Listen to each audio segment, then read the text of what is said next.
En este video voy a explicar qué es la taxonomía, cuál es su importancia en la biología moderna. Vamos también a estudiar un poco sobre los diferentes sistemas taxonómicos que han existido en la historia a grandes rasgos. Y vamos a terminar por estudiar un poco cómo es el sistema taxonómico que se utiliza en la actualidad. Bien, para empezar entonces, la taxonomía es una rama de la biología que responde a una necesidad latente en la naturaleza. La necesidad es la explicación de la biodiversidad, o dicho en otras palabras, de la megabiodiversidad. Esto se debe a que el planeta Tierra está plagado de cientos, miles de especies diferentes. Entonces el hombre, en su afán de clasificar y de entender toda esta gran biodiversidad, se inventó la taxonomía para poder clasificar todos esos seres vivos. Entonces, en conclusión, la biodiversidad representa un problema para la humanidad, y la respuesta a este problema es la taxonomía, que intenta clasificar toda esta gran cantidad de seres vivos que han existido, que existen.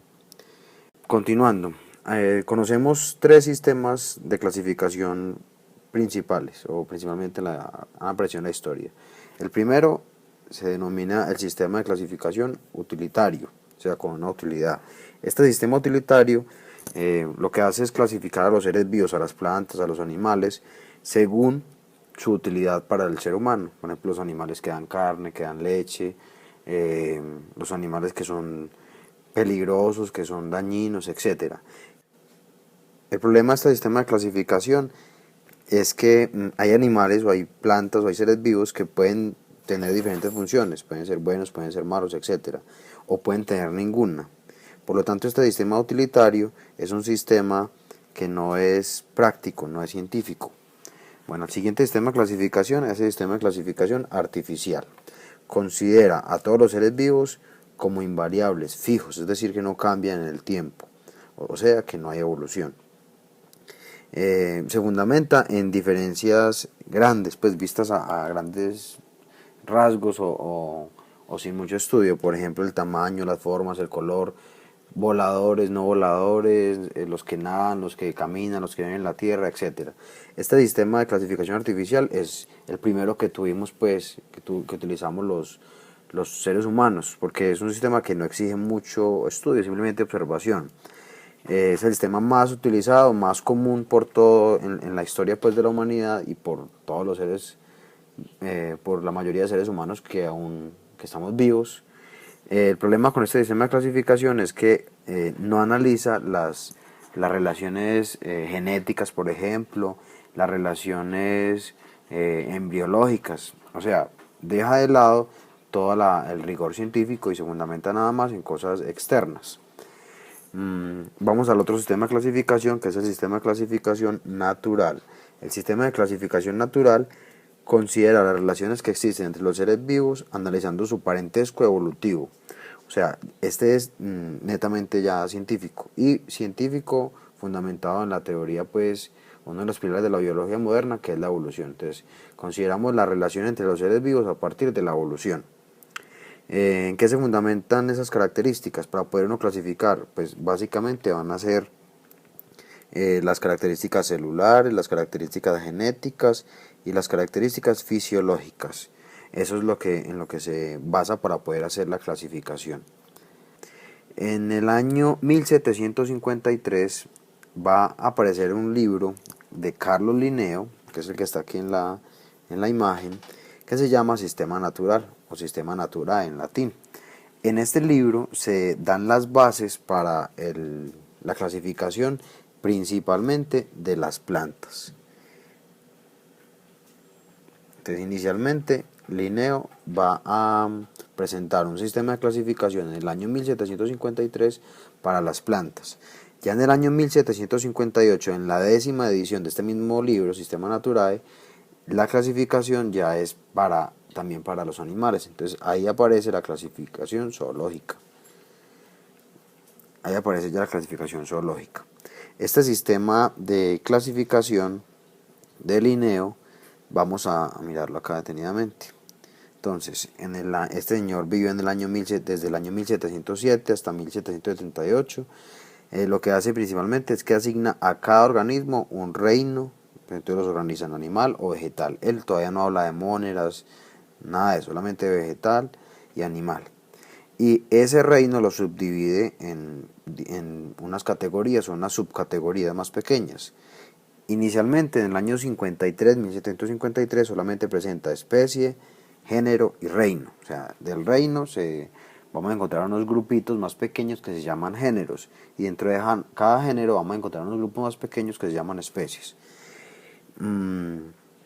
Fundamentalmente el concepto de especie es la unidad básica de clasificación, es la unidad inicial. Entonces todos los seres vivos van a tener una especie diferente. Este señor, por ese trabajo en el año 1753 y luego cuando lo amplió en el 57, es considerado como el fundador de la taxonomía moderna.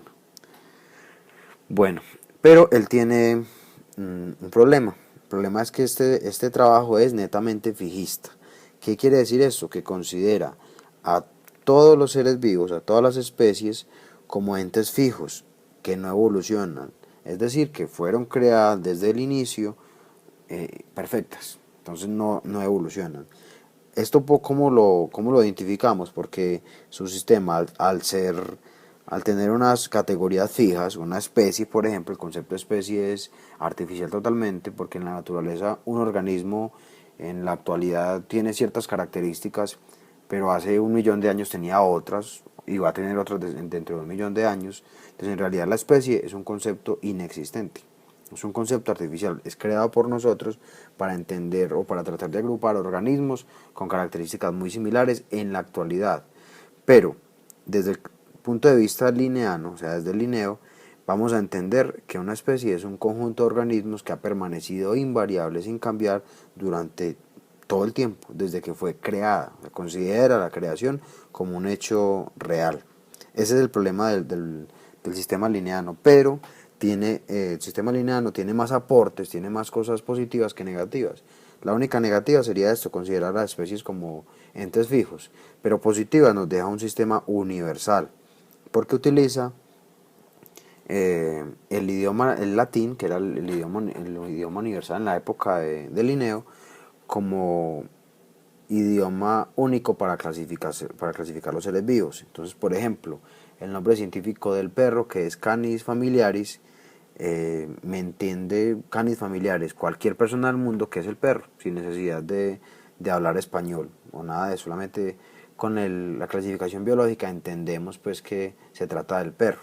Entonces todos los seres vivos tienen unos nombres que son universales, eso se llama nombre científico. También si vamos a buscar el género, la clase, el film, todo eso, ahorita vamos a mirar más adelante esa parte. Continuando. Después de que tenemos el aporte pues del Linneo, el sistema taxonómico se va a ver como mejorado o ampliado con el desarrollo de estas ciencias que están acá, la embriología, la histología, la genética, el comportamiento y la fisiología. Comportamiento, etología pues. La embriología, por ejemplo, estudia básicamente el desarrollo pues de los embriones. Esto de acá, la imagen sale acá. La histología estudia los tejidos, los conjuntos pues de células. La genética pues ya la hemos estudiado bastante. Y el comportamiento, el análisis del comportamiento de los seres vivos. Hay ejemplos muy típicos en la etología, que es el caso de cómo se rasca un perro, ¿cierto? Que se rasca con las patas traseras hasta la oreja, y cuando uno observa un pájaro, un paseriforme, se rascan igual, o sea, tienen un rasgo de comportamiento muy similar, y de esa manera se pueden como vincular o uno reconocer que son de un grupo similar.